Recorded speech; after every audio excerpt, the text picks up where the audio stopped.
Fast 100 बातम्या।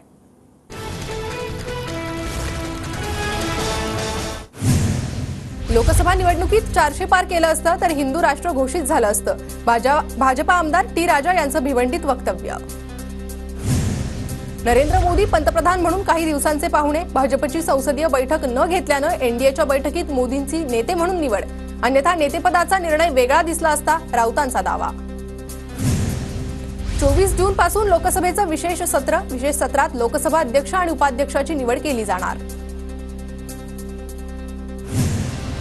लोकसभा अध्यक्षपद निवडणुकीत इंडिया आघाडी उमेदवार देणार, सरकारनं उपाध्यक्षपद दिल्यास इंडिया आघाडी अध्यक्षपदाची निवडणूक न लढण्याबाबत विचार करणार, सूत्रांची माहिती।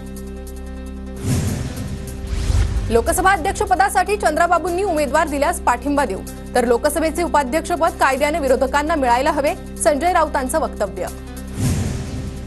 लोकसभेत भाजपचे अध्यक्ष झाल्यास एनडीएतील इतरांचे पक्ष फोडले जातील, राहुल नार्वेकरांच्या निकालाचा दाखला देत राऊतांचा भाजपवर आरोप।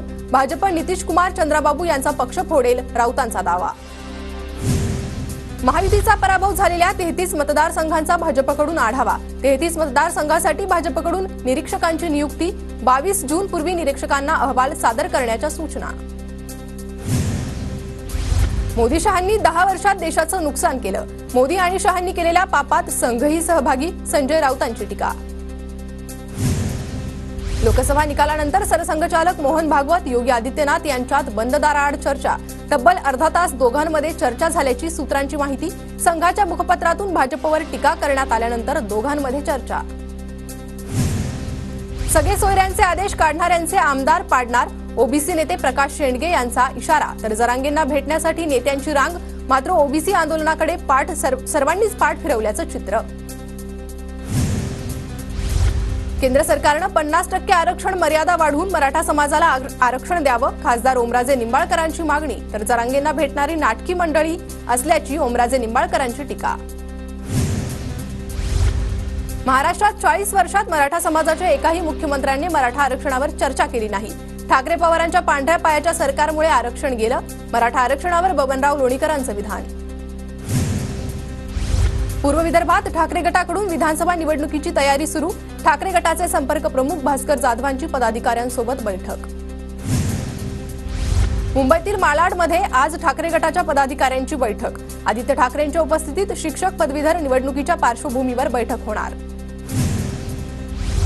कोकण पदवीधर निवडणुकीच्या प्रचारार्थ उपमुख्यमंत्री फडणवीसांचा आज ठाण्यात मेळावा, महायुतीचे उमेदवार निरंजन डावखरे निवडणुकीच्या रिंगणात। वायकरांच्या नातेवाईकानं ईव्हीएम अनलॉक करणारा फोन वापरला, वनराई पोलिसांना उमेदवारांचा जबाब। मंगेश पंडलीकर आणि निवडणूक आयोगाचा एकनोर ऑपरेटर दिनेश गुरव यांच्या विरोधात गुन्हा दाखल। वायकर तुम्ही निवडणुकीत विजयी झालात असं तुम्हाला वाटतं का? भरत शहांनी वायकरांवर केलेल्या आरोपानंतर सुषमा अंधारेंचं ट्विट। कलिना मध्यवर्ती ग्रंथालय भूखंड गैरव्यवहार प्रकरणी छगन भुजबळांना मुंबई सत्र न्यायालयाची तंबी, पुढील सुनावणीला हजर रहा अन्यथा वॉरंट बजावणार, न्यायालयाच्या सूचना। कोल्हापुरात शक्तीपीठ महामार्ग विरोधी कृती समितीकडून 18 जूनला महामोर्चाचं आयोजन, महामोर्चाला इंडिया आघाडीचा पाठिंबा, तर सत्ताधाऱ्यांकडूनही शक्तीपीठ महामार्ग रद्द करण्याची मुख्यमंत्र्यांकडे मागणी। शक्तीपीठ महामार्ग कोणत्याही परिस्थितीमध्ये रद्द केला जाणार, मंत्री म्हणून जेवढी ताकद लावता येईल तेवढी लावणार, शक्तीपीठ महामार्गावर मंत्री हसन मुश्रीफ यांची प्रतिक्रिया। रस्ता उपलब्ध असताना शक्तीपीठ महामार्गाची गरज आहे का? जनतेला शक्ती मिळणार नसेल तर शक्तीपीठ महामार्ग कशासाठी? छत्रपती शाहूंचा सरकारला सवाल। यापुढे इस्लामपूर वाळवा मतदारसंघावर विशेष लक्ष राहणार, कोणाच्या तरी दबावाखाली राहण्याचे दिवस संपले, विश्वजित कदम आणि विशाल पाटलांचं अप्रत्यक्षपणे थेट जयंत पाटलांना आव्हान। शरद पवार गटाकडून हडपसर विधानसभा मतदारसंघासाठी उमेदवार ठरल्याची चर्चा, कार्यकर्त्यांच्या व्हॉट्सअप स्टेटसवर प्रशांत जगतापांचा भावी आमदार असा उल्लेख। लोकसभा निवडणुकीत मुंबईत गद्दार विरुद्ध खुद्दार अशी लढाई होती, समोरच्याच्या छातडावर नाचून विजय मिळवला, ठाकरे गटाचे आमदार अजय चौधरींची प्रतिक्रिया। पुढील 1 वर्षात अरविंद सावंत पुन्हा कॅबिनेट मंत्री बनणार, माजी महापौर किशोरी पेडणेकरांनी दिले केंद्रातील सत्ता पलटण्याचे संकेत। छत्रपती संभाजीनगरमधील पराभवानंतर ठाकरे गटाची आढावा बैठक, संभाजीनगरमध्ये आपल्याला फक्त पक्षाला मानणाऱ्यांचं मतदान झालं, मुस्लिम आणि दलित समाजाचं मतदान आपल्याला झालं नाही, अंबादास दानवेंचा दावा. ठाकरे गटाचे आमदार वैभव नाईकांनी मागितली विनायक राऊतांची माफी. कुडाळ मालवणमधून कमी मतदान झाल्याचं वैभव नाईकांचं म्हणणं. मालवणमध्ये झालेल्या चिंतन बैठकीत जाहीर माफी मागितली. राष्ट्रवादीचे खासदार प्रफुल्ल पटेल आज गोंदिया जिल्ह्याच्या दौऱ्यावर. प्रफुल्ल पटेल राष्ट्रवादीच्या कार्यकर्त्यांशी संवाद साधणार. सिंधुदुर्ग नंतर आता रत्नागिरीत बॅनर वॉर सुरू. बाप बाप होता है, झुंड में तो कुत्ते आते हैं, शेर अकेला आता है. उदय सामंतांच्या पाली गावात लागले भाजपचे बॅनर. निलेश लंकेंचे तुळजापूरमध्ये जायंट किलर अशा आशयाचे बॅनर्स. खासदार झालेल्या निलेश लंकेंना कार्यकर्त्यांनी दिल्या शुभेच्छा. भंडारा जिल्ह्यातील नुकसानग्रस्त शेतकऱ्यांना शासनानं भरपाई द्यावी. माजी खासदार शिशुपाल पटलेंची पालकमंत्री गावितांकडे मागणी. भंडारा जिल्ह्यातील एकोडी येथील दुर्घटनाग्रस्त कुटुंबाची नाना पटोलेंकडून सांत्वनपर भेट. कुटुंबाला तातडीनं आर्थिक मोबदला देण्याचे पटोलेंचे अधिकाऱ्यांना निर्देश.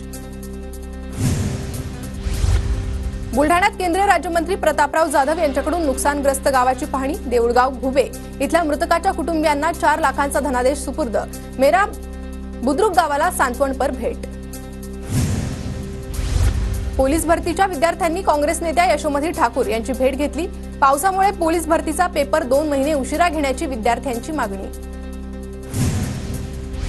पोलीस आणि एसआरपीएफ भरती एकाच दिवशी घेण्याचा सरकारचा निर्णय अन्यायकारक. पावसाळ्यात सरकारनं परीक्षा रद्द करावी. प्राध्यापक विठ्ठल कांगणेंची मागणी. छत्रपती संभाजीनगरमध्ये गुगल मॅपवर परीक्षा केंद्राचा पत्ता चुकीचा दाखवल्याचा प्रकार.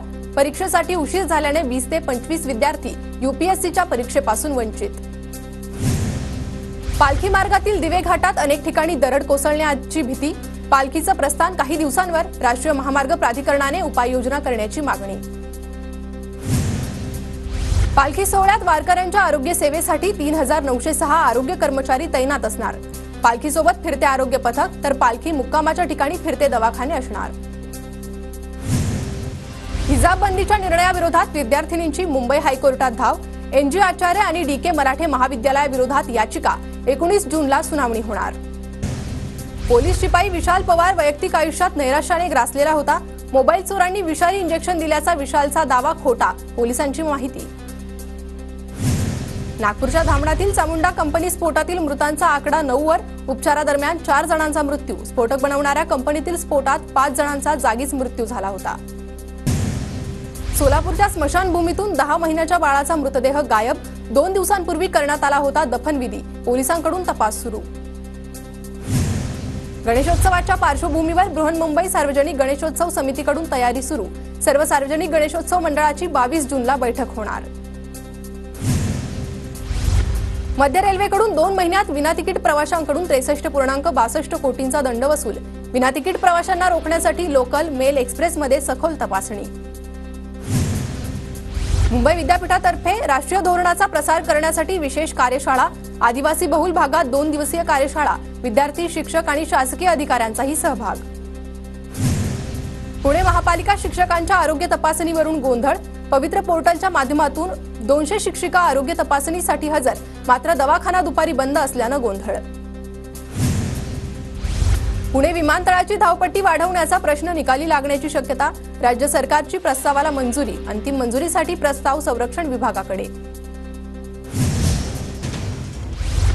पिंपरी चिंचवड शहरात कॉलरा रुग्णांची संख्या 7 वर. एकाच दिवशी आढळले 4 रुग्ण. रुग्णांवर वायसीएम आणि भोसरी रुग्णालयात उपचार सुरू.